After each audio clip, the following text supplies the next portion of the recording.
Olá pessoal, tudo bem? Hoje eu quero compartilhar com vocês um pouquinho sobre o livro de Atos. Vamos começar hoje com a introdução sobre esse livro, cujo tema é a propagação triunfal do Evangelho pelo poder do Espírito Santo. O livro de Atos e, de igual modo, o Evangelho segundo Lucas é endereçado a um homem chamado Teófilo. Embora nenhum dos dois livros identifique nominalmente o autor, o testemunho unânime do cristianismo primitivo e a evidência interna confirmatória dos dois livros denotam que ambos foram escritos por Lucas, o médico amado. O Espírito Santo inspirou Lucas a escrever a Teófilo a fim de suprir na igreja a necessidade de um relato completo dos primórdios do cristianismo. O primeiro tratado foi seu evangelho a respeito da vida de Jesus. E o segundo foi seu relato em Atos, sobre o derramamento do Espírito em Jerusalém e sobre o crescimento da igreja primitiva. Torna-se claro que Lucas era um escritor habilidoso, um historiador consciente e um teólogo inspirado. Atos abrange, de modo seletivo, os primeiros 30 anos da história da igreja. Como historiador eclesiástico, Lucas descreve em Atos a propagação do Evangelho, partindo de Jerusalém até Roma. Ele menciona nada menos que 32 países, 54 cidades, 9 ilhas do Mediterrâneo, 95 pessoas diferentes e uma variedade de membros e funcionários do governo com seus títulos precisos. A arqueologia continua a confirmar a admirável exatidão de Lucas em todos os seus pormenores. Como teólogo, Lucas descreve com habilidade a relevância de várias experiências e eventos dos primeiros anos da Igreja. Na sua fase inicial, as escrituras do Novo Testamento consistiam em 2 coletâneas: os 4 evangelhos e as epístolas de Paulo. Atos desempenhou um papel substancial como elo de ligação entre as 2 coletâneas, e faz jus à posição que ocupa no cânon. Nos capítulos 13 e 28, temos o acervo histórico necessário para bem compreendermos o ministério e as cartas de Paulo. O pronome nós, empregado por Lucas através de Atos, aponta-o como estando presente nas viagens de Paulo. O propósito. Lucas tem pelo menos 2 propósitos ao narrar os começos da igreja. O primeiro, demonstra que o evangelho avançou triunfalmente das fronteiras estreitas do judaísmo para o mundo gentio, apesar da oposição e perseguição. O segundo, revela a missão do Espírito Santo na vida e no papel da igreja e enfatiza o batismo no Espírito Santo como a provisão de Deus para capacitar a igreja a proclamar o evangelho e a dar continuidade ao ministério de Jesus. Lucas registra 3 vezes expressamente o fato de o batismo no Espírito Santo ser acompanhado de enunciação em outras línguas. O contexto destas passagens mostra que isso era normal no princípio da igreja e que é o padrão permanente de Deus para ela.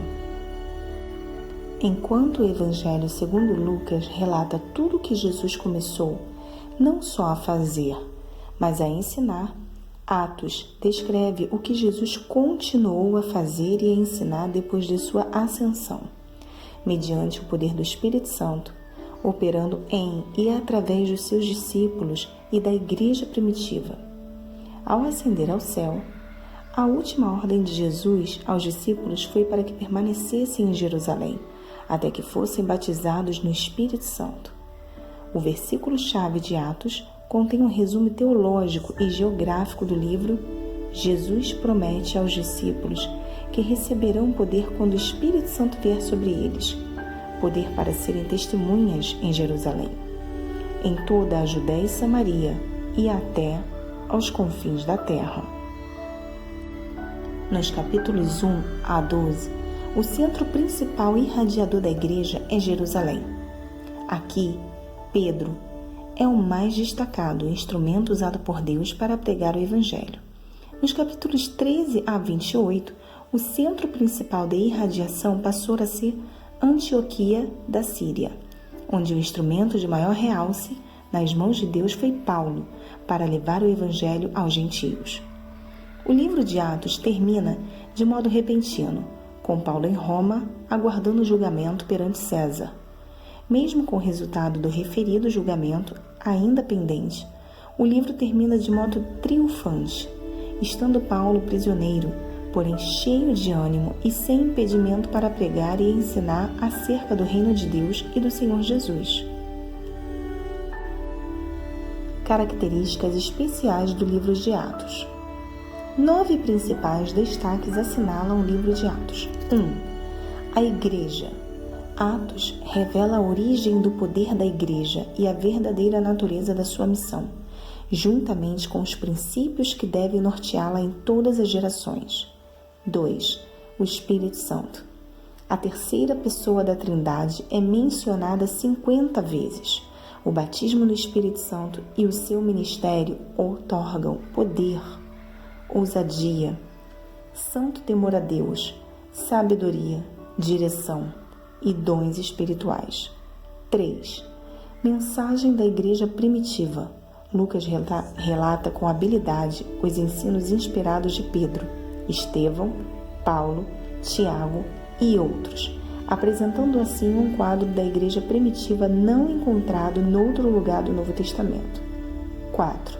Oração. Os cristãos primitivos dedicavam-se às orações com regularidade e fervor, que às vezes duravam a noite inteira, produzindo resultados maravilhosos. 5. Sinais, maravilhas e milagres. Estas manifestações acompanhavam a proclamação do Evangelho no poder do Espírito Santo. 6. Perseguição. A proclamação do Evangelho com poder dava origem à oposição religiosa e ou secular. 7.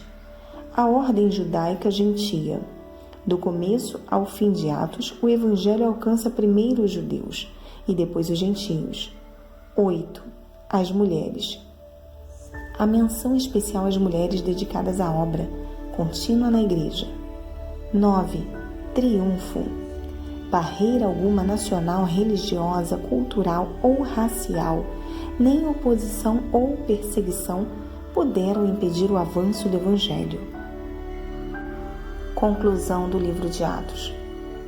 Há quem considere o conteúdo do livro de Atos como se pertencesse a uma outra era bíblica, e não como padrão divino para a Igreja e seu testemunho durante todo o período que o Novo Testamento chama de últimos dias. O livro de Atos não é simplesmente um compêndio de história da Igreja primitiva. É o padrão perene para a vida cristã e para qualquer congregação cheia do Espírito Santo.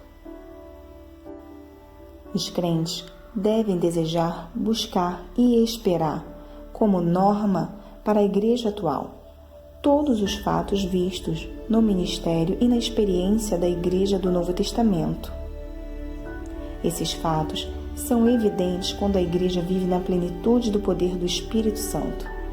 Nada em Atos e no restante do Novo Testamento indica que os sinais, maravilhas, milagres, dons espirituais ou o padrão apostólico para a vida e o ministério da Igreja cessariam, repentina ou de uma vez, no fim da era apostólica.